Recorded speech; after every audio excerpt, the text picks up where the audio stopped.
Le petit matin Sud Radio, 5h-7h, Benjamin Glaise. Il est 6h40, Sud Radio, la vie en vrai. Emmanuel Macron est attendu aujourd'hui à Toulouse. Il doit notamment inaugurer le nouveau bâtiment du centre de commandement de l'espace. Mais il devra également faire face à la colère des agriculteurs. Ces derniers l'attendent de pied ferme après ses propos sur l'accord de libre-échange avec le Mercosur. Il s'était dit plutôt positif quant à la possibilité pour la France de le signer avant de calmer le jeu en déclarant qu'il restait vigilant par rapport aux intérêts du pays. Bonjour Jérôme Bail. Bonjour. Un grand merci d'être avec nous ce matin sur Sud Radio. Vous êtes éleveur bovin, chef de file des Ultras de l'A64. Les auditeurs vous connaissent bien puisque vous avez été l'un des leaders l'an dernier de la mobilisation agricole. Vous serez mobilisé aujourd'hui. Vous aviez demandé à être reçu par Emmanuel Macron. Vous confirmez que ce sera bel et bien le cas. Il va vous recevoir. Ben oui, l'engagement, il a pris un engagement auprès de moi samedi après-midi à 16h, donc j'espère qu'il tiendra son engagement, mais aujourd'hui, avec un double discours comme il a sur le Mercosur, on se pose encore des questions. Vous vous posez des questions sur sa position. Elle n'est pas claire, la position d'Emmanuel Macron sur cet accord de libre-échange avec les pays du Mercosur. Ben, bien sûr que non. Et après, il ne faut pas se leurrer, on sait tous au fond de nous que le Mercosur est acté à 90%. Mais tant qu'il reste 10%, on va essayer de le faire tourner d'avis et de faire tourner d'avis cette Commission européenne. Mais malheureusement, ça va être compliqué. Pourquoi se mobiliser dès lors si on l'entend, vous avez énormément de doutes sur la possibilité finalement de faire marche arrière sur ce traité ? Ben, après, il n'y a pas que le traité du Mercosur. Aujourd'hui, l'agriculture française n'a pas que ça comme problème. Elle a énormément de problèmes. Oui. Et surtout, nous, en Occitanie, où c'est qu'on est le plus faible revenu agricole de France depuis plus de 30 ans. Donc, on a des problématiques. Et nous, on veut lui donner des propositions. Déjà, on veut l'interpeller par rapport à ces propos qu'il a eus, ce double discours, alors qu'ils ne disent pas que c'est une faute de communication, parce que Jérôme Bail fasse une faute de communication, ok, mais lui, il est quand même chef d'État et je ne pense pas qu'il fasse trop de fautes de communication. Voilà. Qu'est-ce que vous allez lui dire précisément à Emmanuel Macron, Jérôme Bail, tout à l'heure ? 13h30, c'est ça la réunion ou ça ?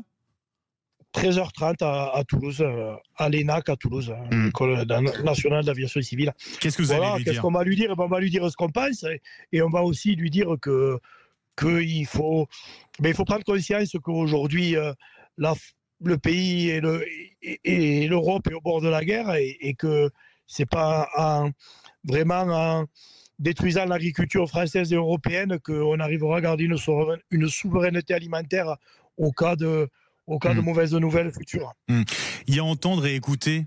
Qu'est-ce que vous souhaitez qu'il fasse qu'il vous donne comme garantie, le chef de l'État, aujourd'hui ? Après, je le répète, il n'y a pas que le Mercosur. Nous, on a des garanties. Aujourd'hui, nous, on a déposé une ligne rouge qui est tout simplement la suppression de l'agrandissement des zones vulnérables dans le département de Haute-Garonne et en Occitanie. Parce que pour nous, c'est encore des contraintes. Pour le monde agricole, c'est encore des investissements, alors que les trésoreries sont au plus bas. Et il faut comprendre que l'agriculture en a marre d'être la variable d'ajustement de l'écologie, de l'économie mondiale. Et tout simplement, on tape sur les plus petits. Donc ça, on ne veut pas l'entendre. Et après, on veut lui proposer, nous, avec les Ultras, et je pense que beaucoup d'agriculteurs sont dans le même point que nous, on veut lui proposer que l'Occitanie soit une zone expérimentale agricole avec un plan de sauvegarde agricole occitan pour tout simplement redonner de l'espoir aux agriculteurs dans une région qui est vraiment très décimée entre les aléas climatiques, la sécheresse, les maladies hémorragiques et bien d'autres. Donc la viticulture, on le voit, les contraintes. Et maintenant, si on parle de concurrence déloyale qui nous arrive dessus, ça sera la fin de l'agriculture occitane. Mais pas que, parce que ça sera la fin aussi des territoires ruraux et de notre belle Occitanie qui draine énormément de tourisme. Si vous n'êtes pas entendu tout à l'heure par Emmanuel Macron, est-ce que vous avez prévu de réagir, Jérôme Bail ? Réagir, je pense que... Est-ce que vous avez prévu des actions éventuellement si vous n'êtes pas entendu, si ça ne fonctionne pas tout à l'heure ? On verra, on anticipera. On a su le faire au mois de janvier en 2024 sur un coup de tête. Et vous savez, la tête est toujours sur les épaules.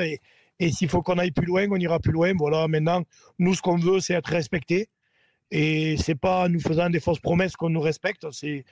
Et je pense que personne ne se rend compte du ras-le-bol du monde agricole. Hier soir encore, j'ai des gens qui m'ont appelé pour venir à la manifestation. C'est des gens de 45, 50 ans qui n'ont jamais fait une manifestation de leur vie et ils veulent rejoindre le mouvement parce qu'ils n'en peuvent plus. Ils se sentent isolés dans leur ferme, ils se sentent abandonnés, ils se sentent dénigrés et ce sentiment-là peut pousser vraiment à une violence extrême. Et c'est ce qu'il faut éviter à tout prix. C'est ça aussi l'enjeu de... Il est très important finalement l'enjeu de ce rendez-vous, de cette rencontre avec Emmanuel Macron aujourd'hui. Bien sûr, parce qu'on sait très bien que dans la violence et dans la colère, on peut faire des choses trop excessives. Et malheureusement, nous, on ne veut pas ça, parce que déjà, moi, je le reconnais, aller embêter les Toulousains aujourd'hui, tous les gens qui viennent sur la périphérie toulousaine pour aller travailler, malheureusement, on va leur causer encore des problèmes. Mais il faut qu'ils comprennent, ces gens-là, que nous, on ne se bat pas pour nous, on se bat pour tout le monde.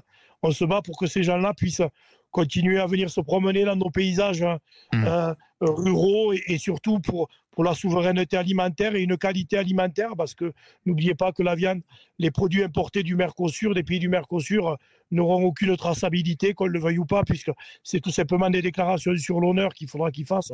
Et nous, on ne veut pas ça. Nous, on veut combattre pour les générations futures, parce que les premiers qui seront impactés par cette alimentation à bas prix et de mauvaise qualité, remplie d'antibiotiques, remplie d'hormones de croissance ou de céréales OGM, ça sera nos enfants, puisque c'est les collectivités qui vont tout simplement l'employer. Voilà. Et on a entendu votre message ce matin sur Sud Radio. Un grand merci d'avoir été avec nous, Jérôme Bail. On va suivre cette mobilisation à vos côtés. On va suivre aussi ce qui s'est dit avec Emmanuel Macron tout à l'heure, donc du côté de Toulouse. Je rappelle, vous êtes éleveur bovin, chef de file des Ultras de l'A64. Merci à vous, Jérôme Bail.